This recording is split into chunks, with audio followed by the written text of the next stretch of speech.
All right, well, judging by the amount of accessories in this thing, this review should probably only take me about 2.5 hours.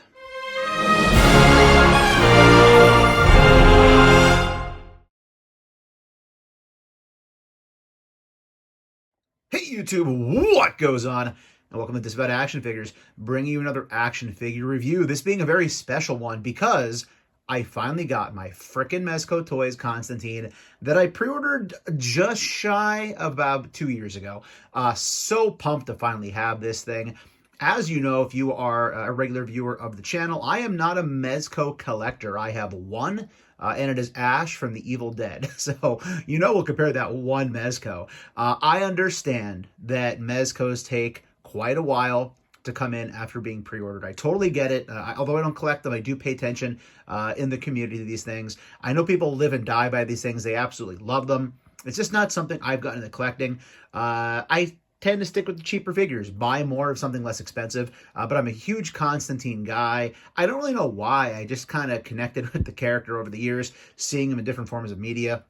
I love the trench coat look on this guy, like a lot of other characters that I have in my collection. So it was an instant pre-order for me. I didn't expect it to take 2 years, but here it is. Very excited. So we're going to do things a little bit differently in this review than usual. We're actually going to look at the figure first. Typically, I do look at the accessories first, but all kidding aside, I can see why these things are so damn expensive. There are tons of accessories and all sorts of cool goodies with this guy that we have to try to get through. I'll be honest, I probably won't even focus too much on each individual accessory. I'll try to show everything, but we're not going to give it the full-blown review treatment of every single accessory, or else the review really will be like 2.5 hours long. So let's take a close look at this thing inside the packaging. Then we'll get it out. We'll look at the figure. We'll look at the trench coat. We'll look at the heads. And then if you want to dip out, I understand. But if you want to see the awesome accessories after that, I totally encourage you to stick around and check those out. So I believe you already got a pretty good look at the outside packaging as it rotated. On the top, we do get the 1/12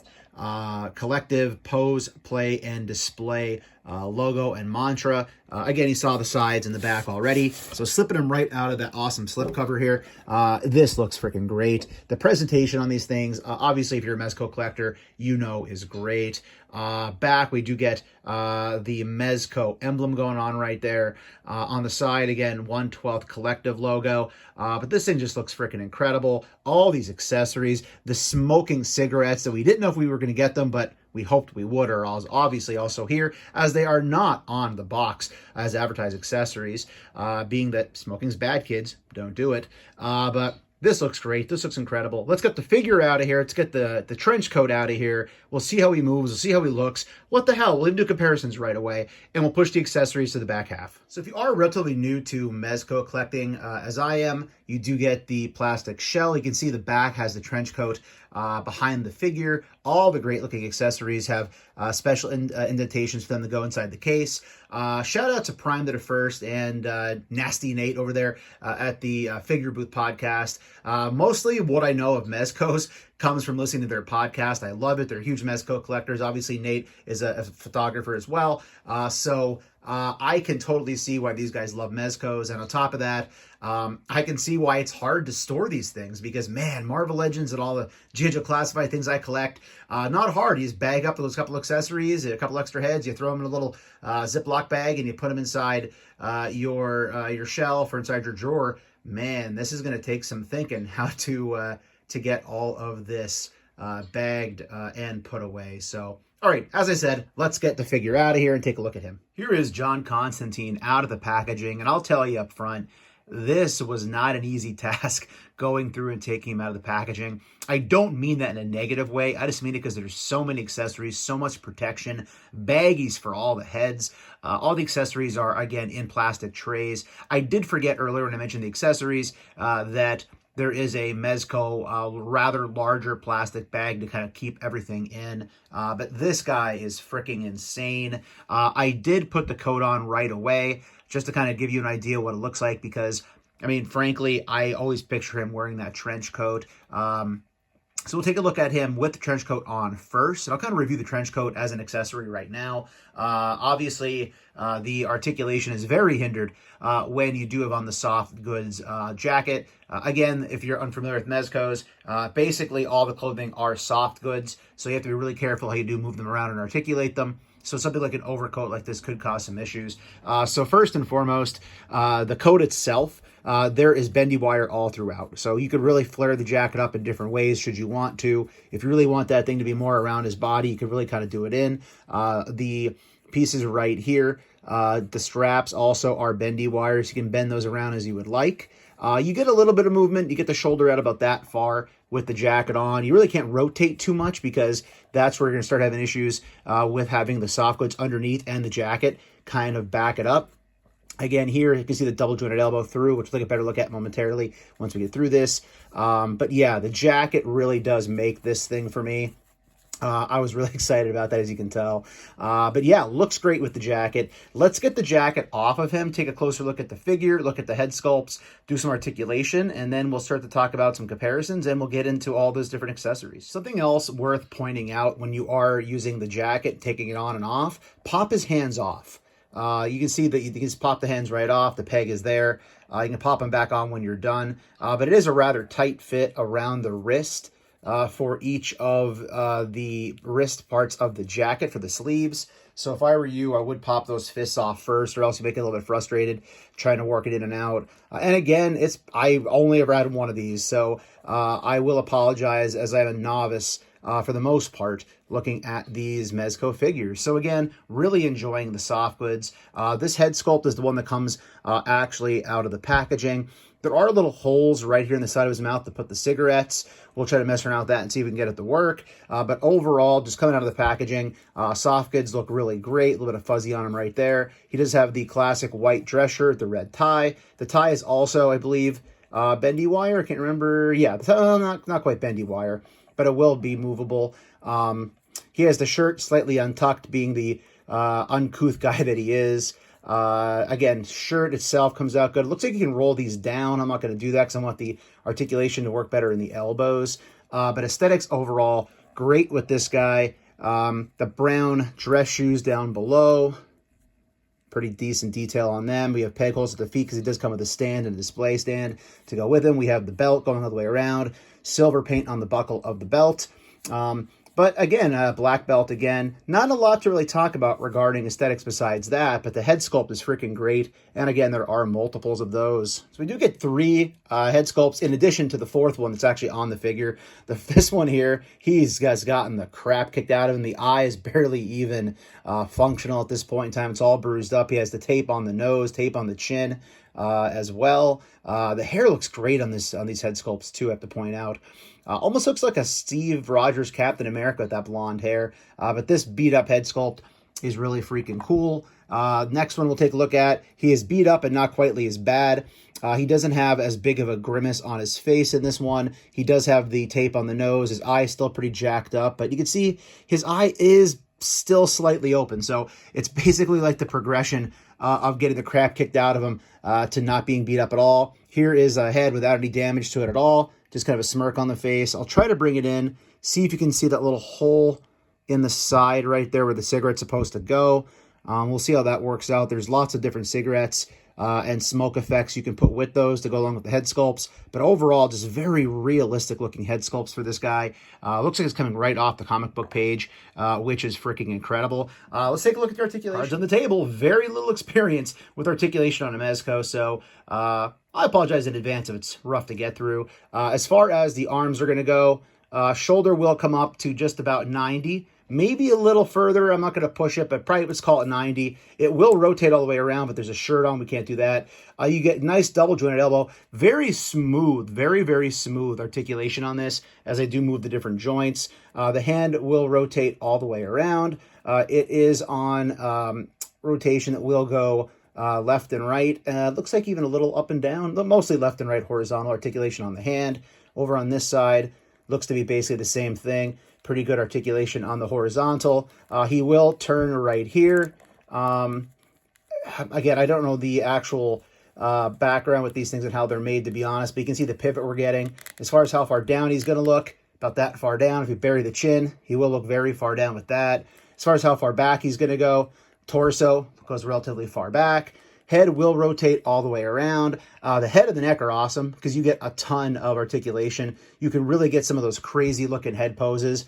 I mean, he's in like full Stewie Family Guy territory right there with the pivot to both sides. That's great. I mentioned how far down already right there. How far back it's going to go, very far back, looking up at demons or whoever it is he might be fighting that day. As far as the legs are concerned, we do have double jointed knees. We'll go very far up, all the way to the butt, which is pretty cool. Bringing that back down. Again, always be careful with those soft goods. You're not getting anything caught in there. I don't feel any boot cut going on. The foot will rotate left and right. It will go down. I don't think it goes down at all, to be honest, as from what I can tell. So not a lot of articulation there with the feet. I guess that's down, not really far up at all. So again, not much going on with foot articulation. As far as how far up he's going to kick, even with the soft goods, he will kick very far up. As far as how far back he's going to kick, about that far back, so you can show him kind of walking. As far as how far out he's going to go, you get about that far out before you start feeling resistance from the pants. But again, overall, and there's also upper thigh cut right there for the articulation in the leg. But yeah, this guy is great. I didn't buy him for articulation. I bought him because of the aesthetics and how he's going to look on my shelf. Mezco collectors, let me know down below. You know, what's the big thing? Why do you collect Mezcos? Is it articulation? Is it just how it looks? Because again, I can't imagine that there's a lot of Mezcos that have a crazy articulation when you do get these awesome soft goods going on here. So this guy's freaking cool. I really like this guy. Let's take a look at some comparisons, then we'll go through some of those different accessories. So as this is a 6-inch line, you can see how he does scale with a 7-inch giant DC Multiverse McFarlane Lobo figure, that big mother fragger himself. So both hailing from essentially the same comic book universe, but again, different lines. So Lobo probably looks a little bit bigger than he actually would on the page. Here's a look at Constantine with some other characters that are wearing trench coats, even though his isn't on right now.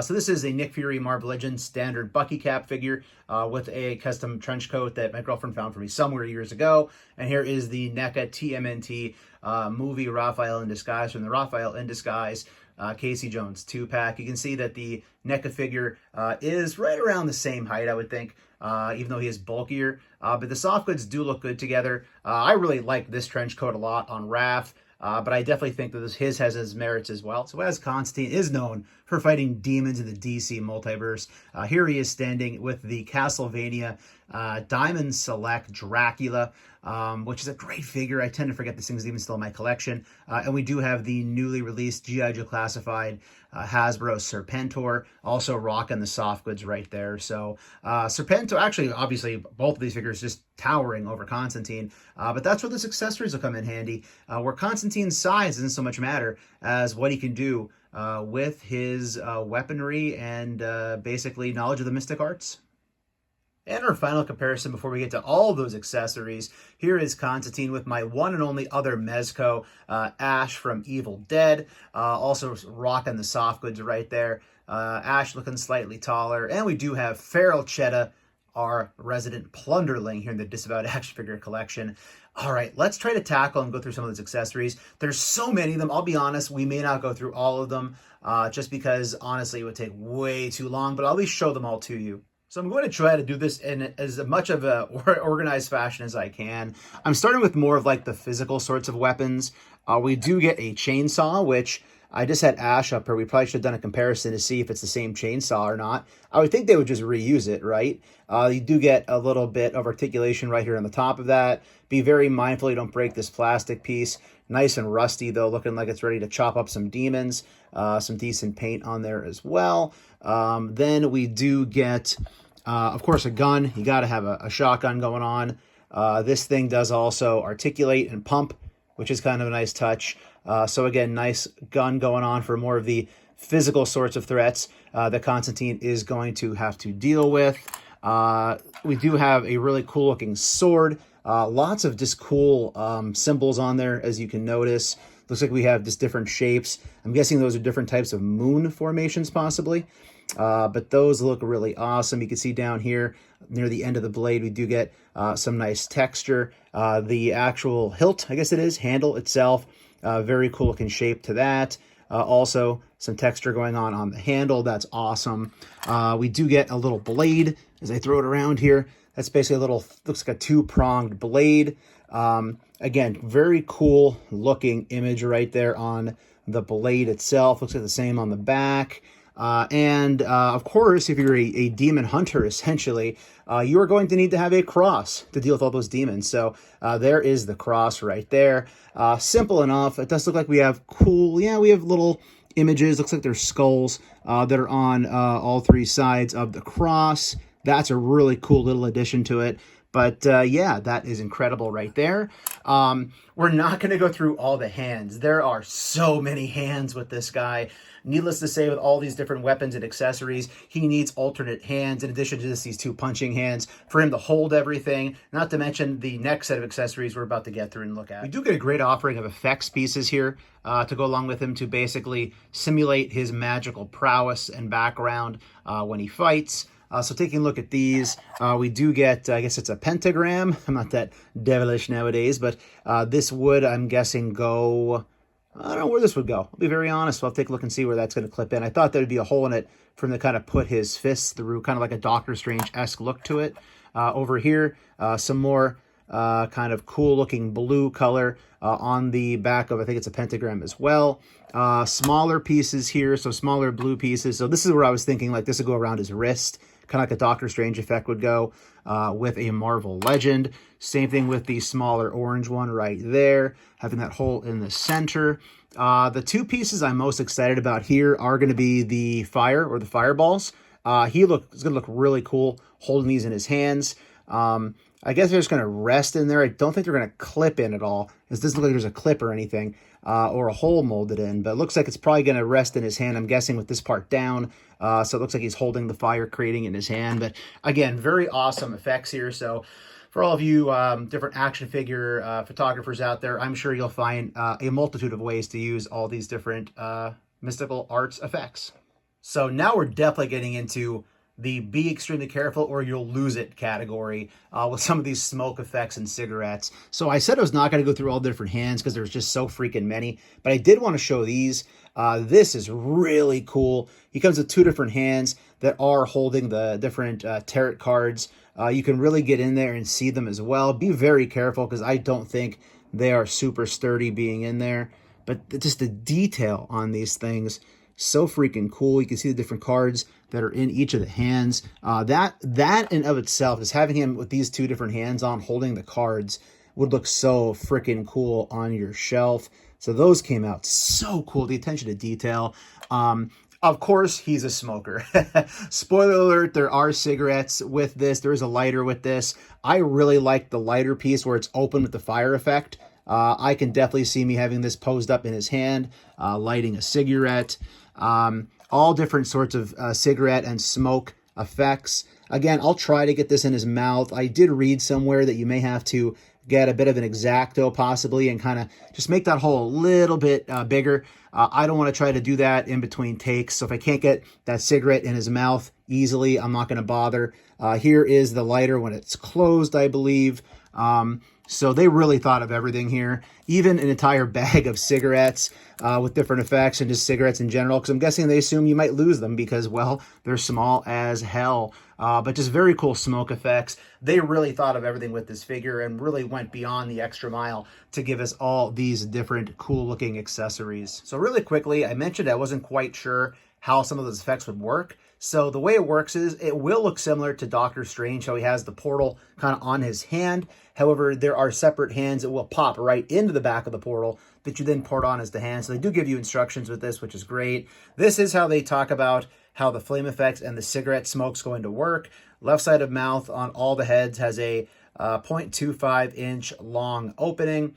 The thin slit allows cigarettes and smoke to be assembled into the mouth. So I'll try to do that, but I'll be honest, I was poking at it a little bit here, and it doesn't seem like it's going to go in unless I kind of spend some extra care with it. But Mezco, very cool that you do get some instructions explaining how some of these accessories work since there are so many. So I cannot get that cigarette to go in. I'm going to take my time. I'm not going to force it, break anything. But since we can't show you the cigarettes, let's show you Constantine using some of these accessories. I really like how those tarot cards look in his hand. There he is holding the shotgun Just very cool look to it. I also swapped out the heads. If you wanted a closer look at this particular head sculpt, where it's basically damaged, be it his one eye still slightly open, still kind of in the fight, there it is. But these cards really are, I think, what is really making me get pumped about these accessories. Those cards are awesome. So as far as the spell effects go, there are small little finger indentations on the back of the bigger pieces where the hand's fingers will fit in. I had a little bit of trouble finding them. I guess my old age, my old man eyes are kicking in.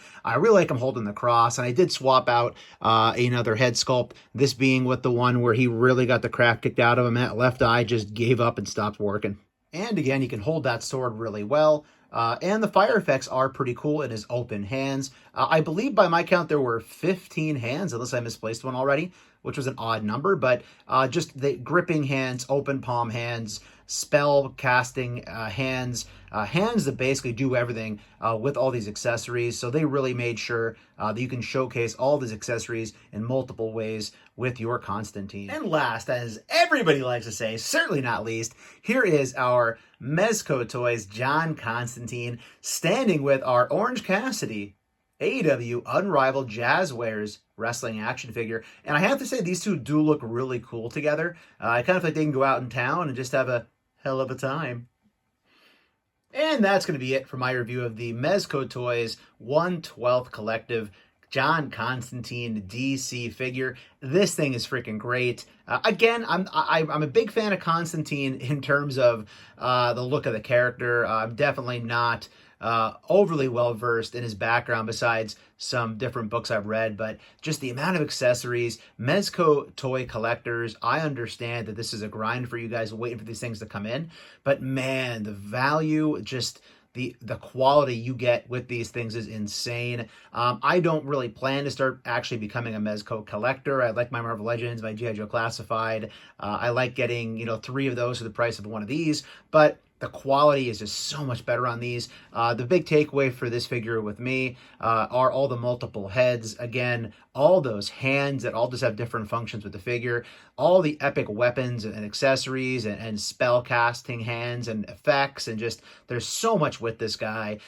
If you are not a Mezco collector, but you like John Constantine, pretty much feel like you need this in your collection. If you're a DC collector and you only do multiverse and you're not don't mind spending a little bit of extra money, I'd consider it. I would consider it. Again, I don't think these are readily available. I think that they were sold out and waitlisted until they finally shipped. But again, if you were to look around on the aftermarket, I'm sure they're out there somewhere. Also, I'd be remiss if I didn't mention this cool looking base. It's the same artwork that's on the box that does come with it. I doubt I'll display the figure with the base. But again, all these goodies, all the things you can do with this guy is well worth the price point. Again, I can't even recall because it was so long ago. There's a $25 non-refundable deposit, and then I think it was $86 besides that, around there. So you can do the math on what that costs. But fantastic figure. I'm very happy to have it on my shelf.